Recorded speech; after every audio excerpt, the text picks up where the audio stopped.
तर दुसरीकडे विमानात त्या दिवशी नेमकं काय घडलं हे 9 तारखेला सांगणार असल्याचं वक्तव्य रोहित पवारांनी केलं।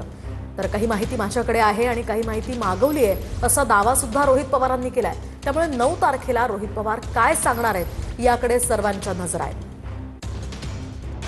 विमानात काय घडलं, कसं घडलं यावर 9 तारखेनंतर स्पष्टपणे बोलणार असल्याचं रोहित पवार म्हणाले। अजितदादांच्या विमान अपघातावरून रोहित पवारांनी हा मोठा दावा केलाय।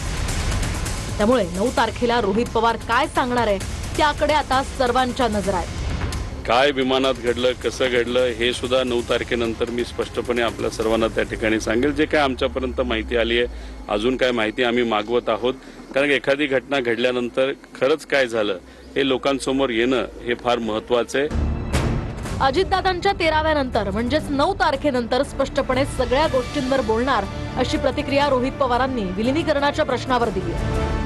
तसंच विलीनीकरणावर सुनेत्रा पवार बोलल्यानंतर स्पष्टता येणार असल्याचं सूचक विधानही रोहित पवारांनी यावेळी केलं। 9 तारीख होऊ द्या, मग स्पष्टपणे या सर्व गोष्टींकडे आपल्याला बोलता येईल। तर शेवटी दादांची इच्छा काय होती, काय गोष्टी घडल्या या कुठेतरी लोकांपर्यंत गेल्या पाहिजे। सुनेत्रा काकी या उपमुख्यमंत्री झालेल्या आहेत अजितदादांच्या जागेवर, आणि त्या काळची ती वेळ असल्यामुळे त्यांना सर्व आमदारांनी, सर्व लोकांनी, आम्ही सुद्धा तिथं पाठिंबा दिलेला आहे।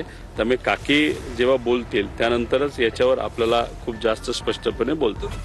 उपमुख्यमंत्री पदासह राष्ट्रवादीचं प्रमुख पद सुनेत्रा पवारांकडेच राहावं अशी ही इच्छा रोहित पवारांनी व्यक्त केली आहे। कुणी किती काय प्रयत्न केले तरी आमदारांचं म्हणणं, परिवाराचं म्हणणं, पदाधिकाऱ्यांचं म्हणणं आणि लोकांचं, महाराष्ट्रात तमाम लोकांचं म्हणणं हे कुणीही डावलणार नाही।